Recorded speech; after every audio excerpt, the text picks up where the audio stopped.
Okay, so I just want to make a real quick video. I'm going to be busy for the rest of the day, so I'm out here doing an early morning animal feeding and checking out one of the new bows I've made. I made it out hunting last night, and we didn't get anything, but we saw a lot of promising sign. Acorns everywhere, lots of deer tracks.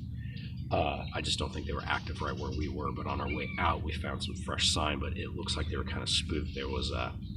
There's another group of people out there, and I think they might have been shooting some guns off in the distance. So I don't know if that spooked them or what, but I wanted to check on this bow because this is the bow that I actually took hunting. And I was checking it because it had a big string follow in here, and I wanted to see if I set it down and left it, if it would go back to its original shape, which this was its original shape. It's got some natural reflex in here. It had a hinge right here, so that made me have to take material off and up through the middle of the bow and off into here, which weakened the bow. It's still about 45 to 50 pounds, so it's plenty to do the job. And I've been shooting this thing for about a week now, and it's very, very accurate. It's a little bit of a wonky character bow, which is basically a nice way of saying it's not what I was going for, but it works great. It's got a knot. It's got this this goofy end here. You can see it's wide, and then it really tapers down and then flares up. It's got side knocks. It's got a bit of a twist in it right there. You can see right where my hand is. It kind of goes like this, but it's accurate and it hits hard and fast. I'm still working on it. I need to, I've scorched the belly, I've gotten it tillered and everything. I need to grease it.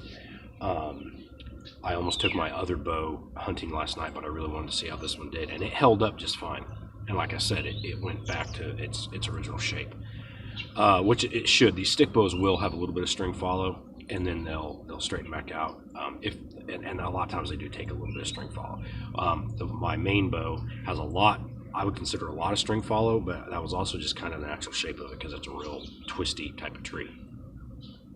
But I haven't done a build along with these Osage bows. I have several staves. I found several growing up around where I'm working now, and I cut them, and they're a little bit controversial. So they're kind of an experiment for me because they've got a lot of sapwood on them, and I've done a lot of research on that, and people go back and forth. They say that you got to get to the heartwood and do this and that, and then there's some that are like, well, if you don't cut a stave and you don't have a lot of heartwood to work with, like if you've got a big damaged inner pith or something, or some flaw or a knot that went in from the other side of the stave and into it, go ahead and leave some of the heartwood. So far this bow is performing just fine. The one downside I see of the heartwood is it can be damaged because it's more prone to rot and insect. There's a wasp that lays an egg under the bark, and then the larvae will eat it. But when you take the bark off of any bow that I've done, you have to be wary of that outer growth ring anyways, to see if there's been any kind of damage. Because I have taken it looked fine. There was a hickory tree that I took, and oak both, that I took the bark off, and I found flaws in it that you would have never known without doing that. So far, all my bows that have sapwood on them are working fine. In fact, two of them are. This is a 48-inch bow. Two of them are 46, and they're so strong. I'm having to gently take the material off the back to weaken them because they're actually in excess of 70 pounds, which for these short bows, it's one of the things I've learned with the short bows. You do want a lot of power, but you get to a point where they're actually too strong because of kind of just the mechanics of how they work. I'm going to get into it on another show and tell video. And I probably will do some build along videos or just kind of progress videos of some of these. I have more Osage staves.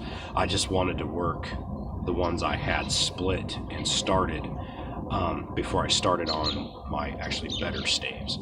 I have some longer ones I found, and I'm gonna make some special. I have some special ideas, but I want to see how these ones go first.